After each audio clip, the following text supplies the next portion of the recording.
Having a bad day? Well, it's time to bounce back with variety music and resilient jazz. We are the Bounce Back Station, only on Resilient Radio Stream. Ladies and gentlemen, here is Resilient Jazz. Okay, we didn't already do this. We're going to do this like we never did it before. All right, do it like we never did it before. Hello, I am LeJuan Council from Feed Your Neighborhood and also the Detroit Area Disaster Recovery Group. Welcome to the stream. All right, we are back. Welcome to Resilient J Variety Music Show. I'm your host, as you guys know. It's Resilient J. We in the building.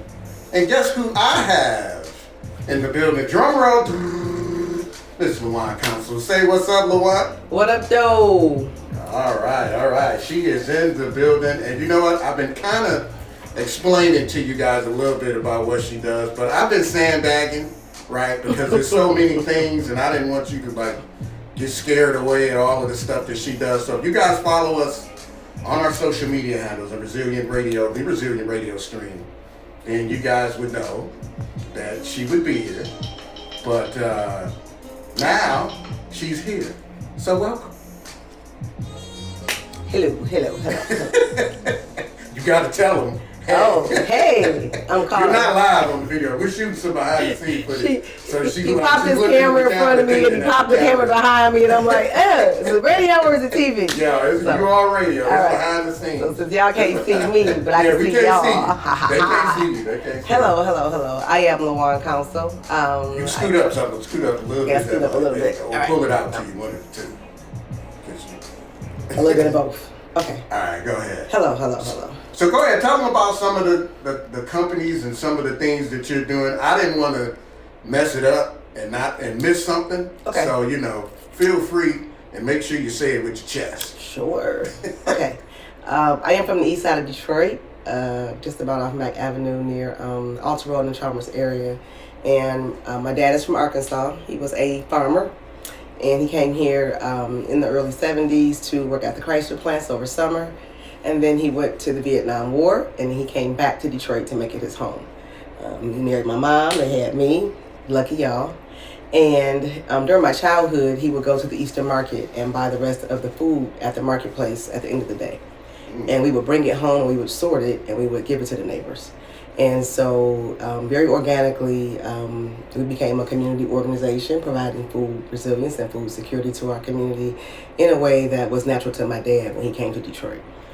Detroit's landscape is full of lots of people who have migrated here from the South, and they all had the same principle, and that was growing food and sharing a crop. And so telling you to speak up. And so that is how my organization started. Very, all my life I have been volunteering of some sort, typically at a food pantry, a food bank, a food warehouse. Some years later I began gardening, and now I teach and I grow, but I teach household resiliency courses. So it's a little bit more than agriculture. It's more about life security than food security. So that's a little bit of the history of me and what it evolved into and what I do. But I am the founder of Feed Your Neighborhood Corp. I am the co-founder with my oldest son, who watched me volunteer, and they grew up volunteering. And in 2020 or so, he said, "Mom, we need to really make our efforts formalized, and so that we can really have a better impact." And I follow his lead, and here we are. Gotcha. Now, did you mention the disaster relief as well? No. See, now she's missing her own stuff, so I don't feel so. Well, I started off with, because that's the root of our work is food security. Gotcha. And we don't label it food insecurity because we really coach and preach and teach to be secure in your home, to be able to provide some resiliency for your family. In preaching that, to provide resiliency way prior to the pandemic and way prior to our community suffering the 2021 flooding and sewer backup. That was always the foundation of our work.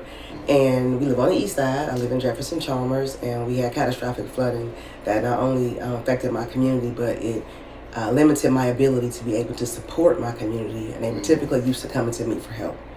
So the person that you go to for help, my basement was turned upside down. All of my deep freezers were ruined. I threw away about 500 pounds of meat. And we were, by this time, we were a year into the pandemic, probably on our third strand of whatever.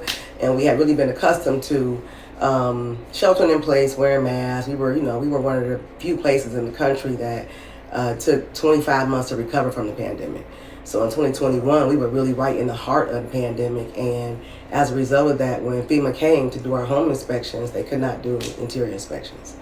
And they really had no protocol for what was happening with COVID-19. So we didn't get much recovery, and we were kind of left to our own community to recover. And so the Detroit Area Disaster Recovery Group was founded, but off the premise of trying to be that anchor for community during times of need. And prior to that, the focus was on food security, especially during the pandemic and post-pandemic. And then we were slammed into this situation with this flooding that just compounded insult to injury, and we never really had recovered from the pandemic. And so we run both organizations at the same time for the same reason. We still support the subject and effort of household security, which, before John puts me on the spot one more time, kind of banged a hard right into clean energy. As a result of me just being a tree hugger by nature, it's one of the things I say that farmers are the first environmental stewards. Before the subject became a trending subject, being able to turn dirt into soil, which is one of the things I do with my food recovery and composting, and it reduces waste. It increases the ability for the dirt to become soil to be able to grow sustainable food. There's no ecosystem that was already created that I did not invent. I just kind of jumped inside the wheel and I push it, and it actually it works. So in our fight to become resilient against climate disasters, we were looking closer at what was really happening. So let's just say our next disaster is not a flood, but it's a windstorm like we've had, or some tornadoes, or we had power outages. And we have had many residents have had power outages, myself included, for 5 to 7 days at a time. I didn't know what to do. I went and bought a generator. I didn't know how to start it. I know that when I started, when that white smoke came off that board, I wasn't really helping the environment so much. Right. But I was going to save my food from spoiling. So it was like you got 6 in one hand and half a dozen in the other. Right. And I thought, we don't know what we doing. We think we know what we're doing, we don't. And then we looked into solar, clean energy, and it really, really became profound that the way we burn fossil fuels and the way we increase the carbon footprint. I'm not reducing the carbon footprint and being very conscious of what we do. I am a vegetarian, I recycle.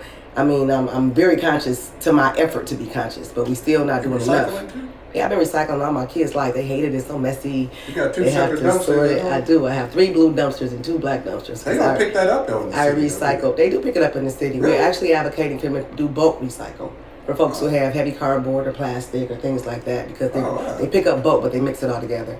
And it's new. And they're also, they've got some composting that's coming around, too.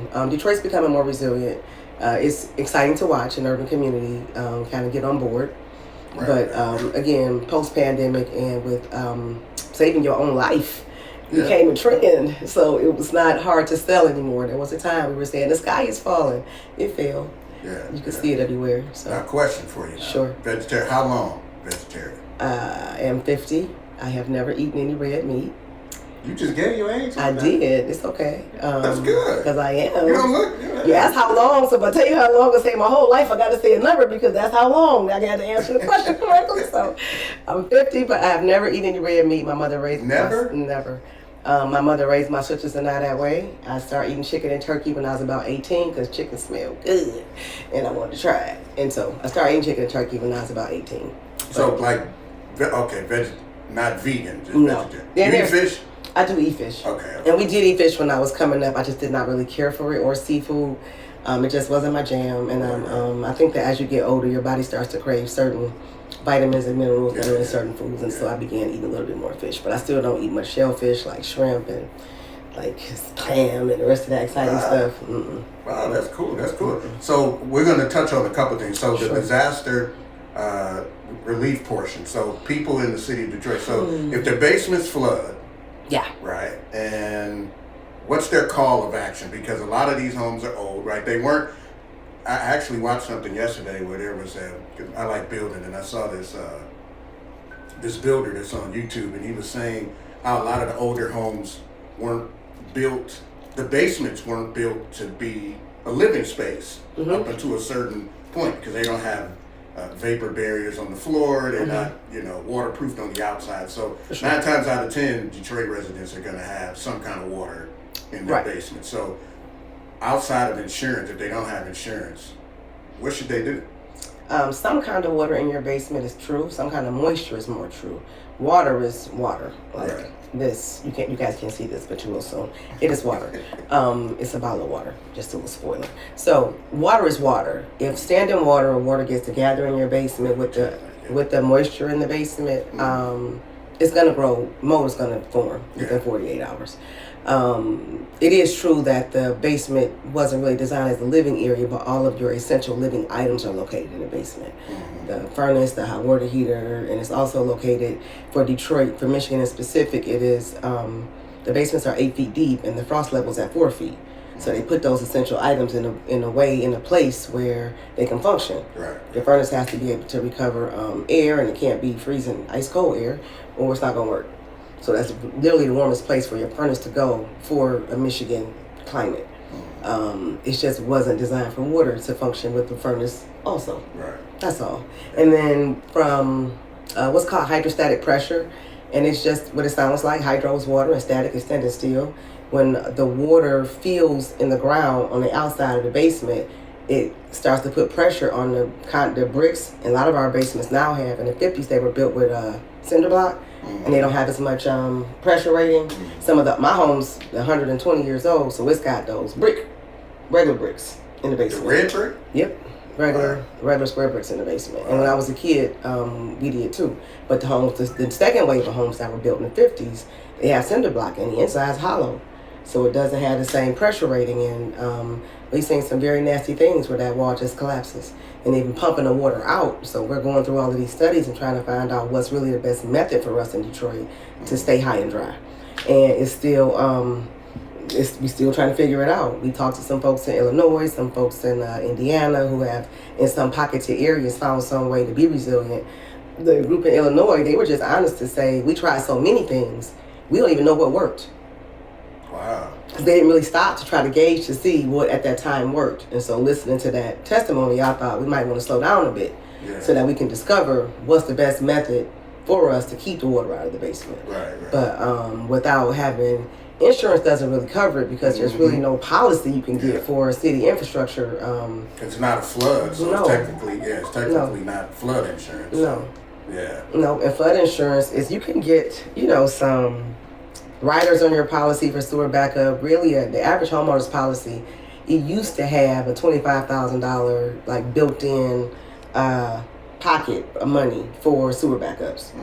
But with all the problems that Detroit has had, many of the residents that I've serviced over the years, they don't have any luck, filing their claim with their insurance company 4 or 5 times. Where they're just at the point where we all know if you file one more claim, they're going to cancel you or raise your insurance. So folks are really at the point where they're just trying to figure out how they can be resilient on their own. Right. Which is really what we're more, in our organization, we're more focused on. Yeah. You don't want to see residents throwing money down the drain for insurance or warranties that they're not going to honor. We've seen many of the seniors buy into this warranty that came with the water department, but there's so many nuances to it that you have to have currently standing water. If the water recedes, they still can't help, and now you have this crap you have to clean up, which they don't help with that either.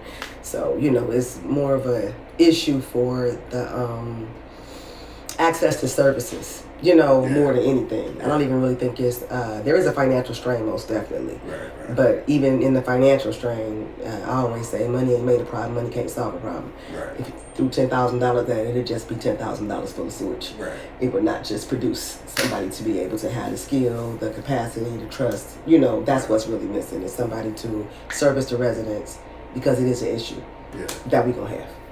Yeah. So if now one of the things, because I don't live in the city. Oh, they gonna beat you up. But I have so many things that I'm doing in the city as well. Okay. Now I always say though when I'm ready to eat, because I'm a pescatarian too, I have to go on the other side of 8 Mile.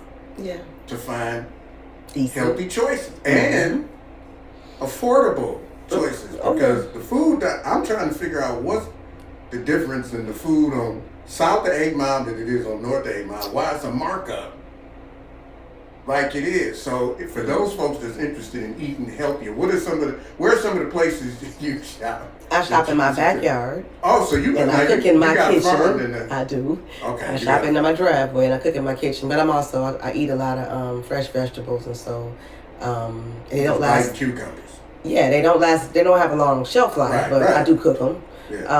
But I'm a whole, not an average case study. So the average person, we have on the east side, we have Aldi Foods on Alta Road and Mac.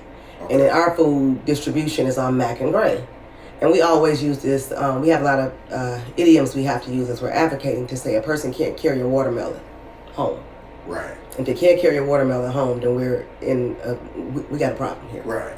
They can't even carry the food that we give them. We give them 30, 40 pounds of food. And like a week. It's twice monthly. It's actually this coming up Monday. Shameless plug. This is coming up Monday at Mac at Mac at Gray and Mac. Go on our website, feedyourneighborhood.org. You will see our food distribution, our dates, or follow ForgottenHarvest.org, and you will see our distribution and also dates. But it's a barrier. We serve about 300 cars, and about 50 people walk. And the people that walk have to carry the food 3 or 4 blocks, half a mile. They're out there many hours before we get there. So, we don't have an issue with seeing what the need is in our community. But transportation is a big barrier, and food access is a big barrier. Many of the people in our community have, SNAP benefits, but there's nowhere to go spend your SNAP benefits in a viable way. Or you're going to be going to the grocery store or to the corner store and paying $8 for a box of cereal. That's right. I remember coming up and spending the night with family, and they sending you to the store with the food stamps to get the stuff for today on Saturday morning. It was somewhere to be able to walk to and walk back to. Yeah. Not no more. You gotta tear that book. Oh yeah, and you only get to keep the dollar ones. You couldn't keep the big ones. You couldn't keep the pink ones, the blue ones, and the purple ones. You had the brown ones, but you couldn't keep the green ones. You never could get them. But you can walk out. We were 10. We could walk to the store, buy cereal milk for the morning. I didn't even eat drink cow's milk, because we also didn't drink any milk. Right. But you just do what everybody else doing. But I remember those being our memories, and now that is impossible. For somebody to be able to walk to the store to get a gallon of milk and a box of cereal and just come back home and pop on the couch and watch cartoons. Well, I always laugh at people because I say, I don't know if you've ridden by the Little Caesars lately. Okay. The Little Caesars is feeding the hood. And they are. That hot and ready. Mm-hmm. That's $6, 8 slices. That saved their business model. There was a time when Little Caesars was actually going to go bankrupt. Yes. When they came up with that $5 pizza model, it's probably been about maybe 18 years or so now. They came up with that $5 pizza model. And they never increased the price. It's been around for a long time at that same price. It's like the Arizona can. Whoever doing their marketing, just leave it alone. Yeah, that Arizona, leave it alone. Let that cent work, and that $5 pizza work. And it's not the best, most nutrient thing for the community, but it is something accessible. Yeah. It is something they can get. And 8 slices, you're feeding 3 kids, 4 definitely kids. Save their business model, put them back on the map. They weren't even a national company at that time. They were really local. Wow, okay. Yeah, that $5 pizza got them. But it's sad too, because you see how many people are in there, and it's like cheese, sauce, and bread. Cheese, sauce, and bread. $10. You can get, you can get a little, and a hunker off of you. Yeah. And the kids not bothering you no more. Yeah. And one of the organizations we partnered with, they would get the Lutheran churches. They would get the pizza from Little Caesars. We would freeze it and pass it out every Tuesday to our community, and they would take it home like frozen pizza and put it in the oven and eat it. Wow! So even the food recovery was still vital, and they would stand outside for them pizza. I guarantee you on Tuesday, if you ride down East Warren and bang it right on Chatsworth, you might see that tall thing of pizzas. You'll see them on our website too, because we give them out. Because they donate them at the end of the night, they donate the pizzas, and we freeze them, and we give them out frozen. And for some of our bottom homeless community who don't have any means to be able to heat the food up or cook the food, which when you serve in a community, you really see where the need is. I used to give turkeys away every Thanksgiving, and I still do. But that's when we started cooking food and partnering with Capuchin Kitchen. To a person that ain't got no stove. Well, and the forks and the seasoning. So what's the point? And we would give away. We got to the point we gave away entire entire meal, seasonings and all, milk, cooking oil, butter, everything you could think of. But to a person with no home and no stove. Right. Yeah. Good thought. Yeah. Yeah. So we really got to know our bottom homeless people, and they're not unhoused. They live in houses. The houses just aren't suitable for living, but they do live in them. And I got some guys that I've been feeding and can drop a bag on your porch for the last 10 years. Made it through everything, okay? Wow. Everything. So how is it in the winter? Like when you can't, so what do you do when that ground freezes up? You have a greenhouse or is it just? No. Okay. Oh, Jesus. You're working on the greenhouse? I am. We're working on a year-round model. So there's another organization in Chicago. It's called the Sweetwater Foundation. And because they're in the Midwest, they do work much like our work. And it is teaching food resilience to the community where they are. They have an open pit garden. We met them in the spring when they came here to support one of the other black farmers, and they are working on a model for year-round growing. So we're watching that very close. I've seen some successful models, but it's not getting as cold here as it used to, so it gives us some more opportunity. That's one of the benefits of climate change. Oh, get ready, because I heard they said something about them polar vortexes. I mean, it's weak already. It's we'll supposed to be see. as cold as it is hot. We'll see. For Detroit, it's just going to be regular cold. The truth of the matter is, between 2014 and 2024, we lost about 80 inches of snowfall. Yeah, that's true. So whatever happens, let's just thank the Lord it's back to almost normal. And they give us 30 inches of snowfall, and they just let me know that Detroit ain't Florida. I'll be cool with that, because last year they had snow on the beach. That's true. You remember? Yeah, during the winter they had snow on the beach, true. and we was warm. So it's like, hey, if it's going to be traditionally cold here in winter, I'll take it. I ain't crying about that, because it's more concerning when it's not cold in the wintertime in Detroit and it's snow on the beach in Florida. So that's true. All right. We're going to take a quick break. We're sitting here with LeJuan Council. We'll be right back. Keep it locked right here. You're listening to Resilient J, the Resilient J's Variety Music Show. We'll be back.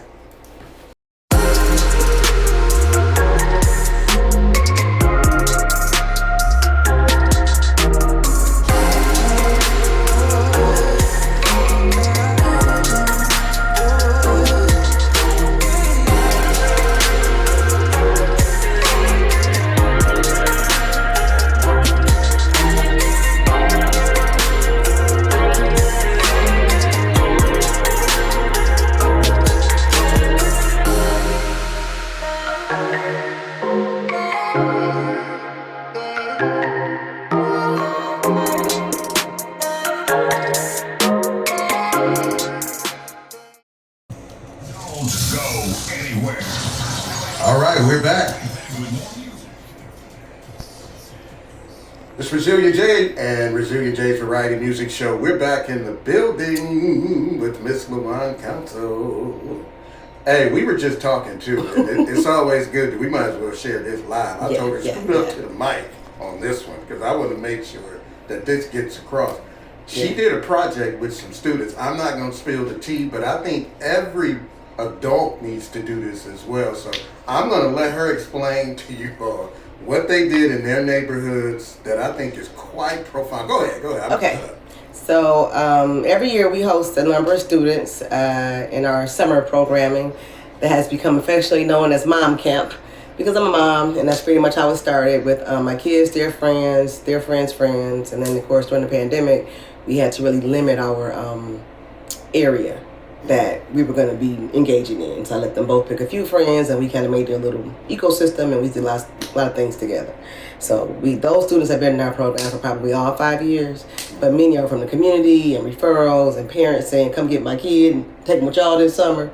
So last summer, we all everybody in our group split responsibilities for them and started having them work on certain things. And one of the items that one of the other partners in our group, her name is Kavivia, she's the ICU nurse, she thought it would be smart to have them all go in their community to their grocery store, engage a few things.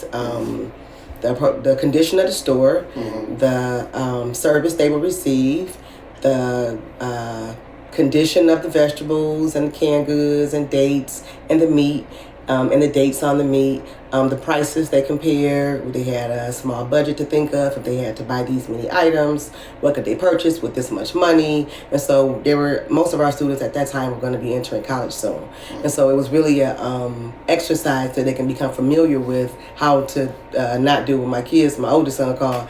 He said, "Mama, all my friends eat their money. I'm going to the grocery store."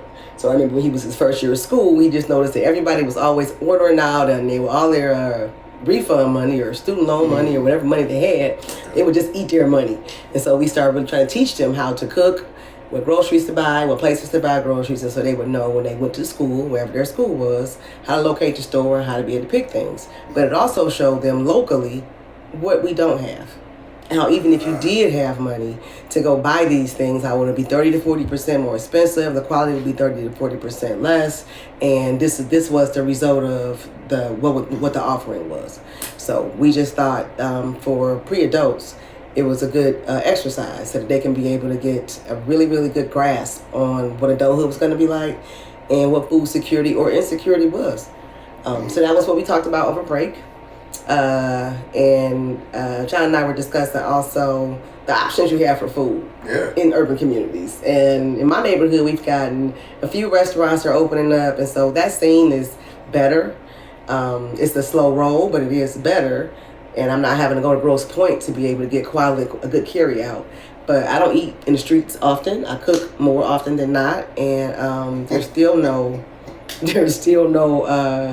viable, walkable grocery stores in our community. Now you're off East Warren. Has that been labeled like a historic? I'm off Jefferson. You're off Jefferson, okay. And our outreach area is East Warren, is the entire that part of the east side. And so we started off at Peace Lutheran Church at East Warren and Chatsworth. I went to Finney High School, and so that's the neighborhood that we walked up and down Warren, catching the bus. I grew up on Mack and Phillip, and our food distribution is on Mack and Mack near Connor. But we still have people that walk from East Warren to Mack, and it's about 1.7 miles. They'll find a grocery cart, they'll find something. But some of our regular people and some of our volunteers are still from that East Warren neighborhood, and we make sure we send them back with bulk food to the East Warren community. So Feed Your Neighborhood, is that like a group of people that's farming in their house and they... No, that's the name of our nonprofit, because we organically started feeding folks out of the back door and just feeding the neighborhood, the stuff my dad would get from the Easter market. Okay. And then... so the food's donated, dude? Yes, it's donated, and also oftentimes they have a term for it. Now it's called food rescue. Okay. So Aldi is one of our largest partners for food rescue. And Aldi food. We get food from the Aldi food at Mack and Alter, the Aldi food at 16 and the Quinder, and the Aldi food at 8 Mile in Wyoming. Like they donate food? They donate it. What? Yeah, they donate it. We just have to go pick it up because they will otherwise throw it away. Right. They have to go through that program, and it has to look good, so they can't have those ugly looking vegetables that taste just fine, but they can't have them out. And oftentimes it's food we can sort through and use if we really distribute it fast, but doesn't have much shelf life. We do get frozen meat though, and that's always been a good resource. And sometimes it's ham and corned beef and shanks and things I don't eat, but it's very popular with the others. Right. The others. Yeah, the others are very happy that I brought this meat. That's what I call it. Yeah, I'm like, hey guys, I got meat. Right. So, and because that's kind of really how I got popular also in food rescue, because I would get a portion of meat and I would try to find somebody to give it to, because I don't eat it.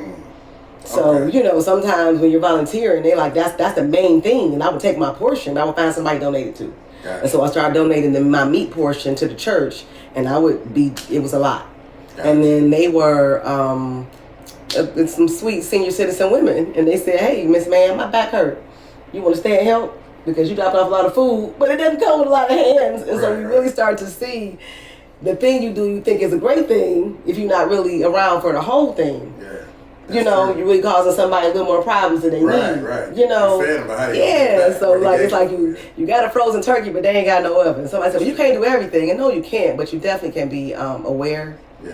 If you can be thoughtful. It could be something. I don't profess to try to solve the world's problems, but I try to be conscious of the community that we Transportation just seems to be the automatic barrier for just about every program. Heck yeah. The car insurance in Detroit so high. Yeah. So that was just even for organizations that would like to do more. It's like, you know, they have this mobility effort for us to be able to get further ahead and not be abusive to the climate. But we got to come up with some kind of happy medium with transportation around here. Especially because Detroit doesn't have a mass transit system like most major cities do. So it's. I went to Chicago over the weekend, and I caught the water taxi, the L train. The water taxi. Oh, that's right. They do have water taxi. The water taxi, the L train, the bus, and also the Lyft, which would be like the regular taxi. But I was able to do all of that all weekend without having to have my own vehicle, and I saw more Chicago than I've ever seen. My daughter. That's right. You had a birthday, right? Yeah, my daughter's turned 21 last Monday, and so my sons and her dad, we all went to spend the weekend with her in Chicago because she's there at the Botanic Garden for her internship for summer. Okay. And it was beautiful. We had a great time. Baby walked me 7 miles every day.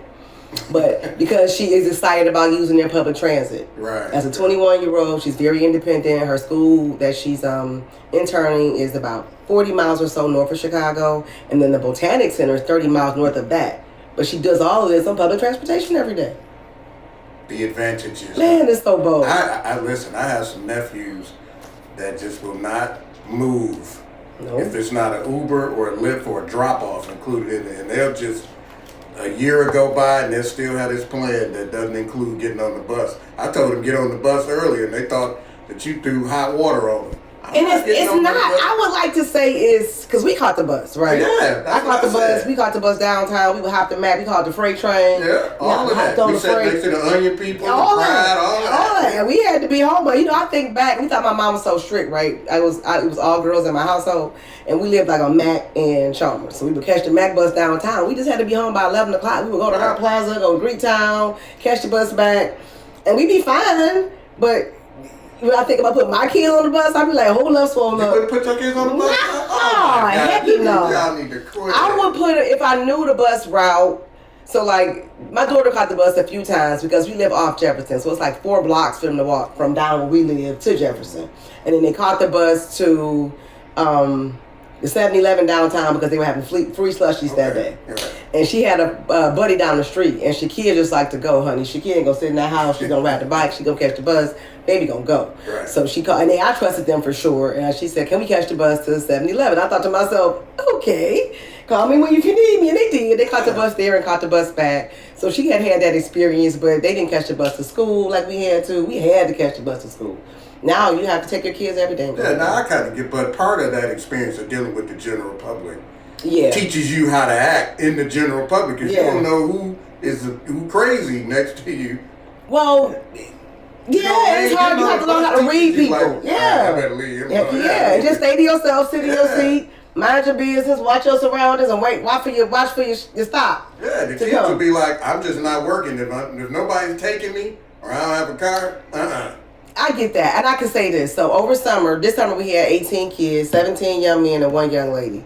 And most of them got a ride, and most of them were kind of, carpool. But one of the young men in particular had to catch the bus. He was late 2 hours every day. On the bus? On the bus. It wasn't because he wasn't outside. He would text me every morning. I'm trying. And then in our workforce development, when we make partnerships, they would say when they try to find the students a work-based partner or some employment post-school, they would say they got 3 checks to get a car. Or send me another batch of students. Wow, yeah, that sounds fair. Okay? But they're not dealing with you saying I got to catch the bus. Right. Because you're not going to nobody's job telling them that your issue is you got to catch the bus. Because they're going to tell you off the top, we're going to give you a few weeks to work. That's true. And we expect for you to save up all of the money that you're going to make. And you ain't had no job and no money and I don't know how long. You better save all. But you got to save up every penny. So that you can be able to get you a car. It ain't gonna work. It's gonna cost you more money to be able to get there back and forth. Because that's so transportation is the barrier for these reasons. The public transportation fails us. And then when you think about it, you gotta leave 2-3 hours early, And then you think about it in a real way for economic development. Corporations won't come here because there's no sustainability for transportation. That's true. So they're the same way we can't make the connections in workforce. That's what they say. Well, Amazon will say, well, I don't want to put Amazon here. Yeah, because how am I going to get to work? Right. I remember back in the day, in the 90s, they would have those vans and stuff that would come from them plants on such and such, Rosebeck and such mile. Yeah, yeah. And they would come to 8 Mile and pick the folks up. And then take them out there. They stopped doing it? So I would imagine that they needed to they would, but the point is they had to come up with their own way of transit to get people to their place. Wow. So when you think about industries coming here, setting up, they better have that in place. That's an extra burden. Right, yeah. Now you mentioned workforce development, and you get kids, and so how does kids apply to be a part of your organization? Because I'm sure there's no shortage. No, there is no shortage. There's definitely no shortage. We had so many kids apply this year. So we were a part of, we advocated and really worked closely with Detroit Job Corps when they were being displaced. I think it was June, because summer was just getting ready to start, and we were all ramped up to have everything go smooth, and then Job Corps got displaced. Mm-hmm. So we paused our programming, and we really poured into advocating and getting those students the community they needed at the time. You know, they are really Detroit residents. They are not living on this campus alone, and we didn't want them to feel disconnected from the city. Okay. We wanted them to know that they were here with us and we are here with them. And when we need a bulk of volunteers, we can depend on the Detroit Job Corps. Okay. They show up for us. Gotcha. So we were always a partner, and so after in advocating for them, we also hosted a job fair for youth. That was maybe June 20th. It was so many people there, so many adults bringing their kids there and bringing their nieces and nephews and neighbors' kids, and so we really saw we were laser focused on seeing the need and how the adults around these kids were looking for them positive for something to do, and then looking at the result of summer, because it was just really a difficult summer for the violence to watch it. It's still going on. Yeah, it's just been difficult, especially with us working so close to crime violence intervention in an unorthodox way by just trying to keep them busy, like Granddaddy say, just keep them busy. Right. The busy you keep them, the less they had to do. Right. Bad stuff to do. But back to how many people showed up at this job fair. That was not well published. We threw it together really, really fast in less than a week, and the amount of parents and young people that showed up was astounding. Wow. It really was. And the way we are still working with some of those groups of students. And they were interested in doing many things. The things that they saw around, and that gave them immediate access to what opportunities might look like. So I think that if they had more access to more opportunities, they would have a broader scope of things they want to be when they grow up. Yeah. But they definitely they definitely had an idea, and it was for sure based off of what's right in front of them. But that's good enough. Gotcha. Yeah, gotcha. They definitely were there though. So you and I already know the answer to this, but I want to make sure that you tell the folks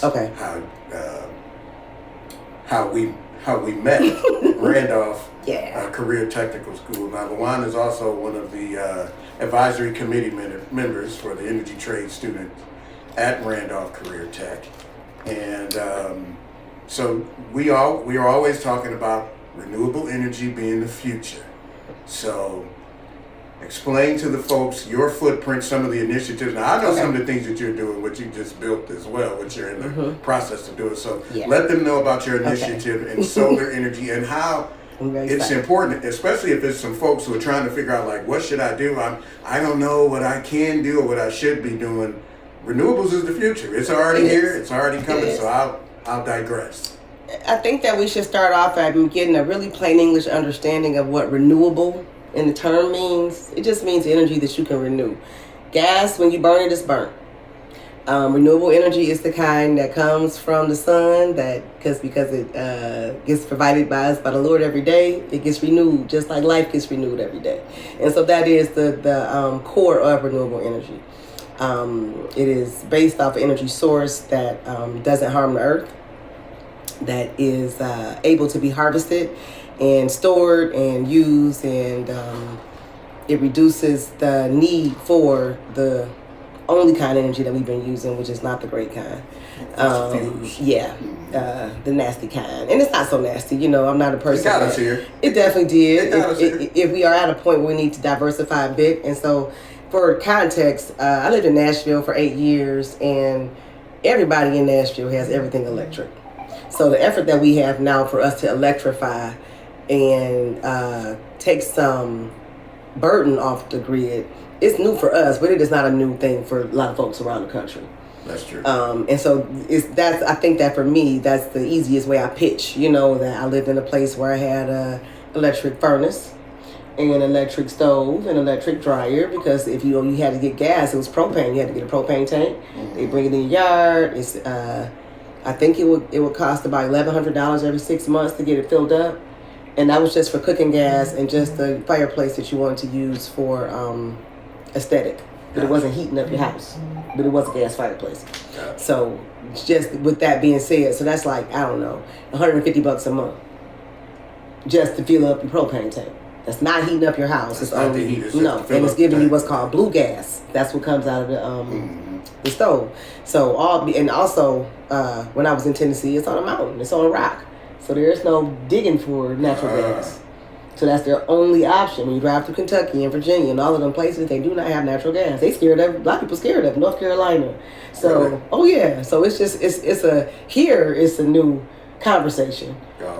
California, it's in their building code that you have to be including some renewable energy in your renovation. It has to include some form of solar, but they're a little on the cutting edge. So for us, we're a little behind the times, but that's okay. We holding on. Right. But that's also, for the most part, it's not a new subject. It's just new to us. Right. Well, it's cold up here too as well. Yeah, so it was a thing we didn't need. We're like, that's a waste of money because they have this 3 months. Yeah, they have this notion that they push that we don't get enough sun. But then when you look at things like Detroit neighborhood solar, where they're doing 140 acres of solar array. Why would they do that? Why would they do that? To reduce the city's energy burden if you just wouldn't know, and so it's just that. Absolutely. And again, I live in Tennessee, and you travel. My grandmother, their property is in Arkansas, so it's like 3.5 hours. So for the first time, I was able to get up in the morning and go see my mother and eat some biscuits in the same day. Okay. So I'm on that I-40 a lot. Well, there's solar farms all up and down I-40. Okay. 15 years ago, 18 years ago. Yeah. So this is nothing new, right. Not at all. It's just new to us. But that being said, when you have these kind of projects that are right in the community, and people have to look at them. We're talking about 6 Mile and Grass shit, 7 Mile and State Fair.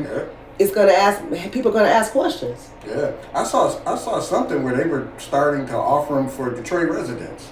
Yeah, so there's solar panels. I think you give them the zip code, and then there's 2 programs. There's a few programs now. Solar for All was canceled by the EPA, and with that and everything happening, the administration, we're just knowing that it's gonna turn around. But it was on the brink. There was a $7.2 billion effort that had already been down and available. That was coming down probably like October or so. That would have afforded low-income residents some rooftop solar. Yeah. And so it's here. This was nationwide. So they yanked it back nationwide, so it wasn't just a Michigan thing and or Detroit thing, but the state of Michigan was involved. There was a $169 million grant that we were funded from the Solar for All program. Then there's neighborhood solar that the city of Detroit's doing, which is a separate project. And then there is another project for a grievance that Highland Park and Eastside community sued DTE for $8 million, and they're going to get rooftop solar in those zip codes in 48214 and 48203. Oh, really? Highland Park zip code. They just got to apply or something? Yeah, I'm going to give you all the links to all the things I'm saying. Stay tuned. That's right. These are all the resources. These are all the resources that I know. So when I'm going out and I'm having workshops and having talks, I want to make sure that the folks I'm talking to are going to receive these benefits. Could also have their nieces, nephews, and brothers and cousins be represented in the industry for workforce. Yeah. We don't want to see all of these projects happening and we don't know who's actually doing the installing, and we don't have any efforts to get our folks at the table certified and understand what that is. And so in the very same fashion as we feed folks, we do feed them information and resources. Yeah, that's one thing I love about you. You're so resourceful, man. You could call you and be like, I need $30,000. So what are you doing? There's a grant that you can get. Is it blue or red or green? I got to ask you a few questions first. I can be here. We talking about we need it and be rolled up. But yeah, I learned. I've been an entrepreneur my whole life. And I learned that the most important thing to be was a resource. Yeah. When people call you for something, have an answer for them. Yeah. And if you can't route them to somewhere or have an answer for them, you're really not valuable as an entrepreneur, because you're only as valuable as how people can use you. And I always tell everybody, you know, I'm useful, but I ain't easy to use. You know, because I'm supposed to be useful. I'm supposed to be a resource, you know, but not, I'm not, you ain't gonna walk all over me though, you know, but I am very useful, you know. Yeah, I like that. You can use me, don't use me. Yeah, that's it. Yeah, that's going Now, you had some kids do it was a solar project, right? Yes, and so about this solar. This was a couple weeks ago, right? Yep, after we did, we're working on it now. We're gonna launch it in a few weeks. Where it's grown like everything else we start that grows. Like the seeds you push, it grows. So last year, after we did that food security project with the students, we were funded by Wayne Metro to do community fridge. There's a culture in Detroit. DetroitCommunityFridge.com will show you all the community fridge locations all over the city, and they are just what they sound like. Like give a penny, take a penny. You know, you have some extra food, you put it in the fridge, and folks can come and get it out. To the same point we were talking about earlier. Okay, wait a minute. It's a community fridge freezer. Yep, they're both, and there's six. I think there's 6 locations around the city. They are not mine. Locations, but they are different organizations that have all had the same understanding to put a community fridge. So that the thought has grown. And what we did when we looked at our resiliency model and looked at, we did some studies about food loss during power outages. And it's a big deal. So people call me and say, hey, can you come get my food? My power's been out 2 days. I don't want to waste it. I don't want to lose it. I know you give folks food. So people always try to donate food to me when their power's out. So I know that there is this effort in community to still keep their food useful. Nobody wants to throw it away. Right. So then we thought, what if we built a solar power community fridge that could be resilient for at least 2.5 to 3 days during the power outage. And so that's what we're working on now. And they're doing the calibrations, especially for that, because that was the effort. It was a couple of things we found that when I would drive around and put food in the fridges during the winter months, they freeze because the outside temperature takes over and the refrigerator becomes a freezer. So when you're talking about fresh vegetables and access to fresh vegetables, and I'm rescuing food and I'm taking it there, and in 3 hours the lettuce turns to goop. Because it's not insulated. When you say community freezer, I'm thinking about a refrigerator in the middle of a field, and everybody just it's like in a shed or an encasement. Our case model for our solar fridge is going to be in a container. A shipping container that'll be insulated. Because now they make shipping containers that are actually the whole thing's a refrigerator. Right. You know, so it's gonna kind of, we're looking at many iterations of it. Because they'll have these locations. Either that, like maybe one end of it will just be the actual refrigerator. Right. But the effort is for us to make sure that during the winter that the cavity doesn't freeze. That it actually keeps the food at 38 to 40 degrees and not below that where it freezes. And so we have some partners that are thinking of very persnickety ways to be able to keep the container temperature control and also solar power. And yes, it's definitely Jabron. It's definitely Jabron. Some of our shout out to Jabron. Shout out to Jabron from Nice Life Innovations. He is likely listening. He is the Jabron the genius behind most of our. So I can think of things like a cartoon character, and he's listening like and his little wheels are spinning, and he's thinking of things of how we can do this. So I just literally say, hey, this is our problem. Yeah. How can we create something that's going to prevent this food from freezing? These are the issues that I need solved. And then we get together, and because I have a good, he's a great person, community facing, so he can understand where I'm coming from, because he's dealing with the community just like me. He lives in the community just like me, and it's very important that the residents know that we are them. Yeah. A lot of people in Detroit are handling Detroiters but don't live here. Yeah. And we get mishandled like that. And you know what too? I found out too that a lot of folks, and I raised my hand as well, I hadn't been to the tech center. Right. Until I came to visit you all in your office. How many more folks just aren't going to that Michigan train station? I mean, they need to get there. A lot of folks just aren't going downtown. Like, you know what I mean? I don't want to mess with that, but I agree. I think that we get so angry to say that these things aren't for us, that we don't even give an opportunity to go access the spaces because they are for us. Yeah. Because I access them all. Yeah. Every time, I don't care what they build, where it's at, I'm pulling up, baby. I'm ordering me a such and such a whoop. I want a little bit of that. Oh, yes, sir, for sure. A matcha chai, give me one of them with a little cherry on top. Yes, sir. I want whatever progressive motion Detroit's making. I want to be included in that. Yeah. And you have to include yourself. You don't, we can sit around like folks do because it looks like it's not for us. You know, when you get there, the people don't look like you, but some do. We had an event, so New Lab is in Mexican Town, per se. You know, it's like 2 blocks. So right behind there, this is where we are. And so when we go and we do events over there, some of the people over there, they get mad and say they put that building there and it's not for us. And I say, you should come in. Yeah. You should come visit. I just left. What does it say? Whites only on the outside? It does not. Oh, okay. And if it did, they wouldn't let me. No, they wouldn't. Trust me. Y'all, listen here. So it's just that we need to give the diversity a chance a bit, and we expect to own these spaces that they're building. We have to occupy them. Yeah, that's true. We have to occupy them. Otherwise, it's going to be more of them and less of us, and more of them and less of us, and all we're going to do is fuss about it. Right, not that it's us versus them. But it's not, but even for the Eastern market, right, I'm a urban farmer. And I had to swallow that. I thought I was a gardener, but I'm definitely an urban farmer. Okay. That being said, the Eastern Market is my closest space to kinship for me in the winter. Because I can go there where all the farmers come from, all the rural spaces, and they bring all the fresh vegetables. So I came back from Nashville in 2013, and every Saturday I came back in the winter. During the first polar vortex, before we even heard the word polar vortex, it was called Winter Storm Leon. Right. And I think that was my uncle or something. I don't even know when they named the storm Leon is how it rolled, but Winter Storm Leon 2013. So that's how 2014 came in. And I'm cold. I've been in a place where it doesn't freeze over winter, so I'm really starving for just some urban something, some suburban something, some rural something. And I go down to the Eastern Market and I drink a latte and I eat a pastry, and I'm thinking, okay, I can deal with this. I've been going every Saturday for the last 10, 12 years, and now it is very white. Yeah. And I watched it happen since the 10 years ago when I decided this is where I would go to get some solace, but I still go every Saturday. Gotcha. The Eastern Market, the good old. I still go every Saturday, and I still take everybody with me. Anybody that wants to go hang, they know. Call Wani, she gonna take you to the Eastern Market, tell you what flowers to buy.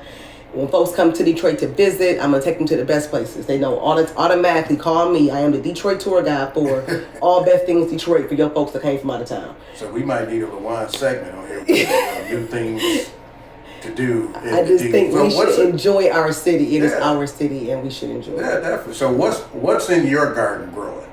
Collard greens, kale, zucchini, string beans, eggplant, cabbage, broccoli, cauliflower, which is starting to crown. How big is your garden? Is it we have a decent sized space. We are an awardee for the Detroit Black Farmer Land Fund. So last year our students wrote a land grant.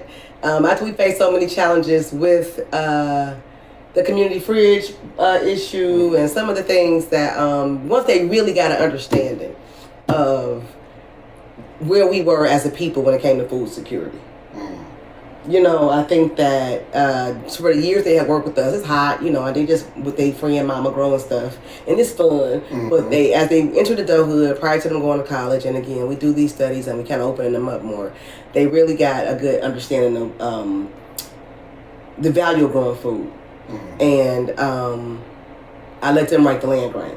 Gotcha. The students, and they wrote it in their own words, and we won. And so this very soon we'll be closing on our land purchase, and we have some innovative things we'll be doing, but it's mostly going to be what I learned mostly was the students had never seen food grow. They did not know a tomato plant. One of the babies this summer, we had corn growing, and one of the babies this summer asked me, was it a carrot? And I said, Sweet Pea, if that rabbit come from the sky to eat this carrot, I'm leaving all y'all ass right in this garden. Because if you think this corn stalk is a carrot, what size rabbit gonna eat this carrot? This corn 5 feet tall. But they had never they didn't never, and then they were we did a end of summer segment, and we did the little Q&A to ask them, what was their most impactful thing they experienced. They grew food, they learned how to they learned all about solar. you know, from the first to the end.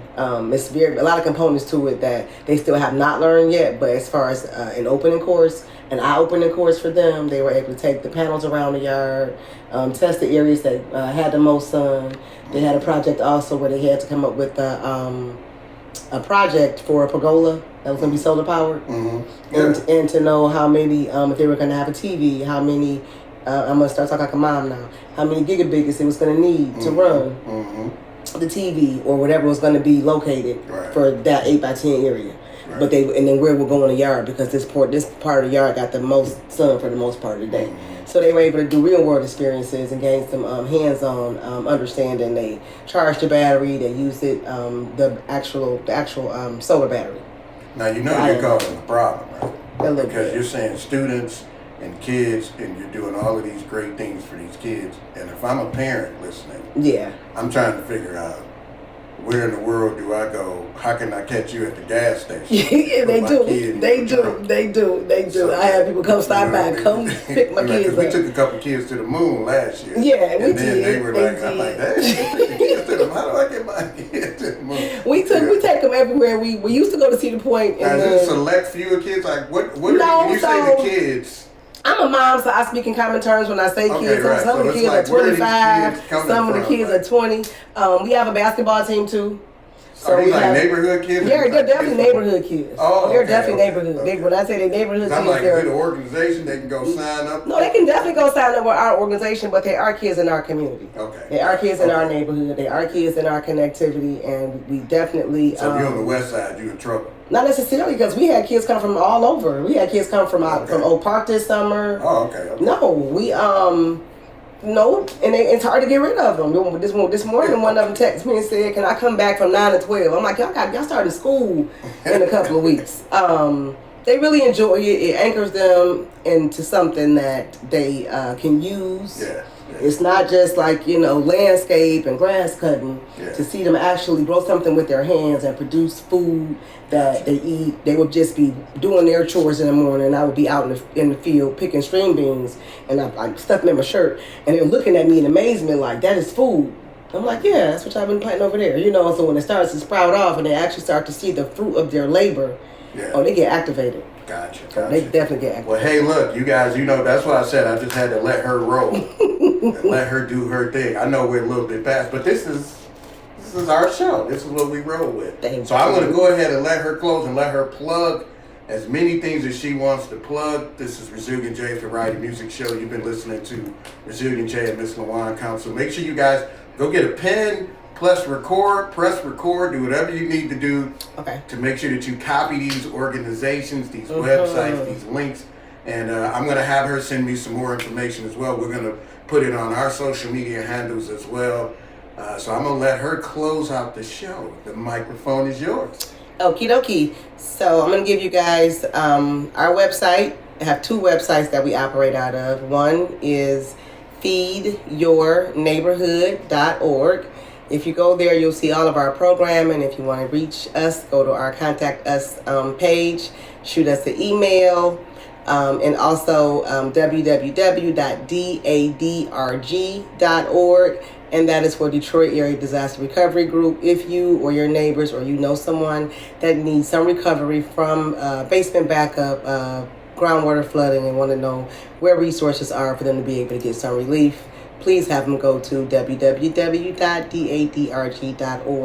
I am LeJuan Council. I am the founder of both of these organizations, and we'll be happy to look into what issues you have and get your kids signed up for our growing programs. But definitely the best place is going to be our website.